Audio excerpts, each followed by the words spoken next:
ওষুধ ছাড়াই কোলেস্টেরল কমানোর কার্যকর ঘরোয়া উপায়।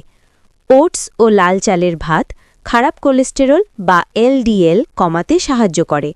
রসুন প্রতিদিন সকালে ১-২ কোয়া কাঁচা বা কুসুম গরম পানির সাথে।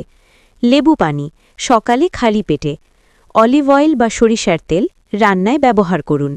বাদাম ও আখরোট সপ্তাহে ৩-৪ দিন। সবুজ শাকসবজি পালং, লাউ, করলা, ঢেঁড়স। ফলমূল অ্যাপেল, কমলা, পেয়ারা, আঙুর। জীবনযাপনের পরিবর্তন প্রতিদিন ৩০ মিনিট হাঁটা বা হালকা ব্যায়াম। ওজন নিয়ন্ত্রণে রাখা, ধূমপান ও অতিরিক্ত চিনি এড়িয়ে চলা। প্রাকৃতিক পানীয় গ্রিন টি দিনে ১-২ কাপ, মেথি ভেজানো পানি রাতে ভিজিয়ে সকালে পান করুন। যেগুলো কমাবেন ভাজা পোড়া খাবার, ফাস্ট ফুড, অতিরিক্ত লাল মাংস, বেকারি আইটেম। গুরুত্বপূর্ণ কথা, যদি কোলেস্টেরল অনেক বেশি